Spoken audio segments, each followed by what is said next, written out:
Varicose veins కి సరైన చికిత్స కోసం సంప్రదించండి ఎవిస్ హాస్పిటల్. నమస్కారం. మాఘమాసం 30వ రోజు పారాయణలోకి వచ్చాం. ఈరోజు అమావాస్య అండి. రేపటి నుంచి ఫాల్గుణ మాసం ప్రారంభం అవుతుంది. అయితే మాఘమాసంలో ఏకాదశి మహాత్మ్యము, క్షీరసాగర మథనము చివరి రోజు పారాయణగా చెప్పబడింది. మాఘమాసమందు నదీ స్నానం చేసి మాఘమాస వ్రతాన్ని ఆచరించిన వాళ్ళకి అశ్వమేధ యాగం చేసినంత ఫలితం అబ్బుతుంది. అలాగే ఈ మాఘమాస ఏకాదశి వ్రతం చేసి ఉపవాసం ఉన్నవారు వైకుంఠ ప్రాప్తిని పొందగలుగుతారు. మాఘంలో ఏకాదశిని చేసి సత్ఫలితాన్ని పొందినటువంటి దేవతల కథను చెప్తున్నాం, వినమంటున్నారు. పూర్వకాలం నందు ఒకనాడు దేవతలు రాక్షసులు క్షీరసాగరాన్ని మధించి అమృతాన్ని సంపాదించాలనే అభిప్రాయానికి వచ్చారు. మందర పర్వతాన్ని కవ్వంగాను, వాసుకి అనే మహాసర్పాన్ని కవ్వపు తాడిగాను చేసంటే మన పర్వతాన్నేమో కవ్వం చేశారు. దాన్ని చిలకడానికి ఒక తాడు కావాలి, అటు ఇటు దాన్ని కదపడానికి. ఆ తాడుగా వాసుకి అనే మహాసర్పాన్ని చేసి క్షీరసాగరాన్ని మధించారు. తలవైపు రాక్షసులు, తోకవైపు దేవతలు ఉండి మధిస్తుండగా మొదట లక్ష్మీదేవి, అంటే మొట్టమొదట మనం హాలాహలం వచ్చిందని చెప్తాం కదా, వరుస క్రమం కొంచెం ముందు వెనకలుగా చెప్తున్నారు. మొదట లక్ష్మీదేవి పుట్టింది. లక్ష్మీదేవిని విష్ణుమూర్తి భార్యగా స్వీకరించాడు. పిమ్మట ఉచ్చైశ్రవం అనే గుర్రము, కామధేనువు, కల్పవృక్షము ఇవి కూడా వచ్చినాయి. వాటన్నిటినీ విష్ణువు యొక్క ఉద్బోధతోటి దేవేంద్రుడు భద్రపరిచాడు. తర్వాత చంద్రుడు, ఎంతోమంది వచ్చారు, అప్సరసలు, రత్నాలు, మణులు, ఎన్నో రకాల ఓషధులు అవన్నీ పుట్టినాయట. ఆ తర్వాత పాల సముద్రాన్ని ఇంకా మధించేసరికి లోకభీకరమైన ఘన తేజస్సుతో ఒప్పారేటువంటి అగ్నితుల్యమైన హాలాహలనే విషం కూడా బయటకు వచ్చిందట. ఆ హాలాహల విషజ్వాలలకి సమస్త లోకాలు సర్వనాశనం అయిపోవటం మొదలుపెట్టాయి. దేవతలు రాక్షసులు భయపడి ఆ శైరోపకకి పారిపోయారు. సర్వులు సర్వేశ్వరుని శరణ్జొచ్చారు. మహాప్రభు శంకర శరణు, హాలాహలం మమ్మల్ని అందరినీ హరిపోతోంది, నువ్వే మాకు శరణు, ఈ ఉపద్రవాన్ని ఉపశమింపజేసేవాడివి నువ్వే నాయన, కాబట్టి మమ్మల్ని రక్షించు సర్వేశ్వర అని పరిపరి విధాలుగా ప్రార్థించారు. బోళాశంకరుడైన సాంబశివుడు వారిని కరుణించి వెంటనే ఆ కాలకూట విషాన్ని తన కంఠంలో భరించాడు. దాన్ని ఇట్లా చేత్తో తీసుకొని దాన్ని మింగేశాడట.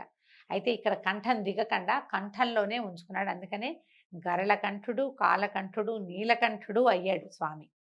అయితే ఈ కాలకూట విషాన్ని పానం చేసినందుకు ఆయన కంఠం నీలంగా మారింది. అందుకే ఆయనకి నీలకంఠుడు అనే పేరు వచ్చింది. మరల దేవదానవులు అమృతం కోసం పాల సముద్రాన్ని ఇంకా మధించారనమాట. ఎంతగానో మధిస్తే అప్పుడు ఇక పాయస పాత్రని, అమృత పాత్రని ధరించి ఉన్నటువంటి ధన్వంతరి ఉద్భవించాడు. ఆయన పట్టుకొచ్చాడనమాట. ఒక చేతోటి జలగని కొన్ని ఓషధులని పట్టుకుని వైద్యశాస్త్రాన్ని కూడా తీసుకొచ్చాడు తనతో పాటు అంటారు. దేవ వైద్యుడుగా చెప్పబడేటువంటి ధన్వంతరి ఈ పాల సముద్రంలో నుంచి అమృత భాండాన్ని చేత్తో పుచ్చుకొని వచ్చాడు. ఈ అమృతం కోసం దేవదానవులు ఇద్దరు కొట్లాడుకోవటం మొదలుపెట్టారు. అంతటా శ్రీ మహావిష్ణువు ఏం చేశాడు, మోహిని అవతారాన్ని ఎత్తి వారి తగుని పరిష్కరింపదలిచాడు. వాళ్ళని పోట్లాట తగ్గించాలంటే ఏదైనా ఒక జిమ్మిక్ చేయాలి, ఒక ట్రిక్ చేయాలన్నమాట. ఈ జగన్మోహిని అందచందాల్లో మేటి, ఆమె అందానికి సరితోగలిగే స్త్రీలు ఎవరు లేరు. అతిలోక సౌందర్యవతి, తన మాయామోహన రూపంతో అందరినీ ఆకర్షించగలిగేటువంటి అద్భుత సౌందర్య రాశి ఆమె. ఆ రెండు సమూహాల మధ్యలోకి వచ్చి అమృతాన్ని నేను మీకిద్దరికీ సమానంగా పంచిపెడతాను, ఎందుకే అక్కర్లేని తగులాట, మీరందరూ ఒక వరుస క్రమంలో కూర్చోండి, అమృతాన్ని నేను పంచిపెడతాను, మీకు ఇష్టమేనా అంది. మహాద్భుత సౌందర్యవతి అయిన ఆమెను చూసి మాయామోహంలో మునిగిపోయినటువంటి దేవతలు దానవులు కూడా సరేనని ఒప్పుకున్నారట. సరే, ఇది రాక్షసులు కూడా పరవశించిపోయారు ఆమె సౌందర్యానికి. దాంతో మాట్లాడకుండా ఊరుకున్నారు. రాక్షసులందరూ ఓ వరుసలో, దేవతలందరూ ఇంకో వరుసలోని ఆసీనులయ్యి ఉన్నారు. జగన్మోహిని 2 భాండాలను తీసుకుని ఒక దాంట్లో సురని, ఇంకో దాంట్లో అమృతాన్ని నింపి నర్తిస్తూ, మురిపిస్తూ, మైమరపిస్తూ, వయ్యారపు నడకలతోటి చిరునవ్వులు చిందిస్తూ రాక్షసుల్ని ఊరిస్తూ, సురను రాక్షసులకి, వాళ్ళకి అర్థం కాకుండా సురనేమో రాక్షసులకి, అమృతాన్నేమో దేవతలకి పోయటం మొదలుపెట్టిందట. మందభాగ్యులైన రాక్షసులు ఇదేమీ గమనించకుండా ఆమె అద్భుత సౌందర్యానికి మురిసిపోతూ పరవశించటం మొదలుపెట్టారు. ఈ విధంగా రాక్షసుల్ని తన వలపు వయ్యారాలతో ఊరిస్తూ సురని మాత్రమే అందించింది ఆ మోహిని. దేవతలకి అమృతాన్ని పోసేసింది. ఈ కనికట్టు గమనించిన రాహుకేతువులనే 2 రాక్షసులు చాకచక్యంగా మాయా దేవతలుగా మారి దేవతల పంక్తిలో కూర్చుని అమృతాన్ని పానం చేశారు. రాహుకేతువులకు చేసినటువంటి ఆగడాన్ని కనిపెట్టినటువంటి జగన్మోహిని చక్రాయుధంతో వారి తలని నరికేసింది. వారి గొంతు నుంచి రక్తం ఈ అమృతం ఇంకా దిగనందున వారిద్దరూ చనిపోయారు. అంటే సగభాగం దిగిన వాడికేమో ముఖం పోయి కిందది, దిగని వాడికేమో ముఖం ఉండి కిందది లేకుండా అలా అయ్యాడని చెప్తారు. అయితే వీళ్ళిద్దరూ చనిపోయారు. ఈ మోసానికి రాక్షసులు దేవతలు గొడవపడ్డారు. చివరికి రాక్షసులు విసుగు పొంది అమృతం మాకు అక్కర్లేదు, మాకేం భయం లేదనుకుని వెళ్ళిపోయారు. శ్రీ మహావిష్ణువు మిగిలిన అమృతాన్ని దేవేంద్రులకు ఇచ్చారు. త్రిమూర్తులు ముగ్గురు అదృశ్యమైపోయారు. దేవేంద్రుడు అమృత భాండాన్ని భద్రపరుస్తుండగా 2 చుక్కలు విధివశాత్తు నేలరాలేట. అవి పడిన చోట 2 దివ్యమైన మొక్కలు మొలిచాయి. అవి ఏమిటంటే ఒకటి పారిజాతము, రెండోది తులసి. ఇలాంటి కథ చెప్తారండి. మనకి తులసికి ఏంది తెలుసు, మనకి బృందాదేవి జలంధరుని భార్య అయినటువంటి బృందాదేవి తులసి వృక్షంగా మారిందని కూడా మనం చెప్పుకుంటాం. ఇదొక గాథ, ఇదొక రకమైన ఏమన్నా ప్రక్షిప్త గాథ అయ్యి ఉండొచ్చు. ఇదో కొత్త గాథ అనుకుని విందాం. అయితే ఇది సత్రాజిత్ అనే మహారాజు వాటికి నీరు పోసి పెంచాడు. కొంతకాలానికి పారిజాత వృక్షం పుష్పించడం మొదలుపెట్టింది. అద్భుతమైన సువాసనలన్నీ వెదజల్లటం మొదలుపెట్టింది. ఒకనాడు దేవేంద్రుడు ఆ వైపుకు వస్తూ ఆ పారిజాత పుష్పవాసనకి పరవశించి ఒక పువ్వు కోసుకుని తన భార్య అయిన శచీదేవికి ఇచ్చాడు. మిగిలిన వాళ్ళందరూ కోరేసరికి మాకు కూడా కావాలని చెప్పేసరికల్లా ఆ రహస్యంగా ఈ తోటలోకి ప్రవేశించి పువ్వులు కోయటానికి వచ్చాడట. అంతకుముందే ఎవరో తమ తోటలోని పారిజాత పుష్పాలని అపహరిస్తున్నారని అనుమానం వచ్చిన సత్రాజిత్తు శ్రీ మహావిష్ణువుకు పూజ చేసి మంత్రించిన అక్షతలను పారిజాత పువ్వులపైనను వనమంతా చల్లాడట. దేవేంద్రుడు పారిజాత పువ్వులు తెంచుతూ ఉండగా అక్షింతల మహిమ వల్ల విష్ణువు యొక్క ప్రభావం వల్ల మూర్ఛపోయాడట.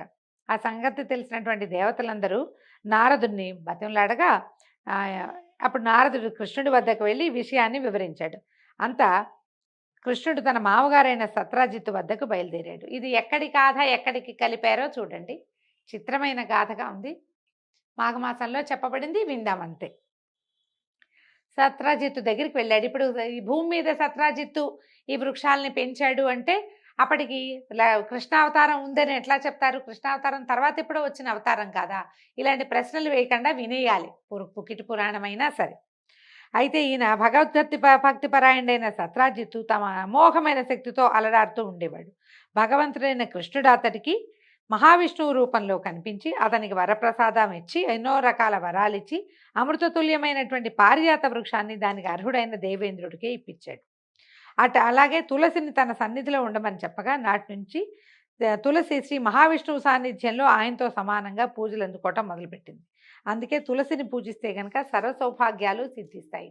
అంటే అమృతం నుంచి తులసి జన్మించింది అని చెప్తున్నారనమాట. ఈ రకమైన గాథలు, ఎన్నో రకాల గాథలు మనం వీటిలలో వింటామండి. పుక్కిటి పురాణాలుగానే మనం వీటిని చెప్పుకోవాలి. అయినా కూడా తులసి చెట్టు పారిజాత వృక్షము సమానమని, ఇవి 2 అమృతం నుంచి జన్మించినాయని, మధ్యలో సత్రాజిత్తు ఎటా వచ్చాడు అనే ఒక అనుమానం ఉంటుంది. కానీ మనకి అయినా కూడా ఈ 2 అమృతతుల్యమైనవి. ఆ స్వర్గంలో పారిజాత వృక్షం దేవతల్ని మెప్పిస్తుంటే భూలోకంలో మనం తులసి చెట్టు మన ఊరికే చాలా సులువుగా పెరుగుతుంది. పారిజాతంతో సమానమైన చెట్టుగా తులసిని పూజించండి అని చెప్పటమే ఈ కథ యొక్క ఆంతర్యం. ఈ కథ చెప్తూ మాఘంలో తులసి పూజ చేసినా కూడా విష్ణు పూజ చేసిన దాంతో సమానం. మాఘమాసంలో తులసి చెట్లు పెట్టుకోవచ్చు, ఎవరికైనా దానం ఇవ్వచ్చు. అవన్నీ కూడా అమృతాన్ని దానం చేసిన ఫలితాన్ని కలగజేస్తాయని పురాణంలో చెప్పబడింది. ఈ విధంగా సూత మహర్షి సౌనకాది మహామునులందరితోటి మహర్షులారా, వశిష్ఠుల వారు దిలీపునికి తెలియజేసినటువంటి మాఘమాస మహాత్మ్యము, మాఘస్నాన మహిమ మీకు తెలియజేశాను. మీరు తలపెట్టిన పుష్కరయజ్ఞం కూడా పూర్తిగా వచ్చింది. కాబట్టి సర్వులు మాఘమాస వ్రతాన్ని, నదీ స్నానాలను నియమనిష్టలతో చేసి ఆ శ్రీహరి కృపకి పాత్రులు కండి. మాఘమాసపు చివరి రోజుల్లో వచ్చేటువంటి మహాశివరాత్రి పర్వదినాన్ని కూడా ఎల్లరూ నదీ స్నానం చేసి మహాశివరాత్రికి ఉపవాసం చేసి జాగరణ చేసి మరునాడు మళ్ళీ నదీ జలాలతో స్నానం చేసి మాఘమాస వ్రతాన్ని పూర్తి చేయండి. శ్రీమన్నారాయణుడికి పూజలు జరపండి, విష్ణువాలయాల్ని దర్శించండి. మాఘమాసం 30 రోజులు క్రమం తప్పకుండా మిక్కిలి భక్తి శ్రద్ధలతోటి, ఏకాగ్రతతోటి, చిత్తశుద్ధితోటి మహావిష్ణువుని మనసారా పూజించినచో సకలైశ్వర్య ప్రాప్తి, పుత్రపౌత్రాభివృద్ధి, వైకుంఠ ప్రాప్తి మరియు కైలాస ప్రాప్తిని కూడా, చివరి రోజున మనం చేసేది శివపూజ కాబట్టి కైలాస ప్రాప్తిని కూడా పొందుతామని తెలియజేశారు. సర్వే జనా సుఖినో భవంతు. దీంతో మాఘపురాణం పూర్తయిందండి. మళ్ళీ వచ్చే సంవత్సరం అవకాశం ఉంటే కలుసుకుందాం. నమస్కారం.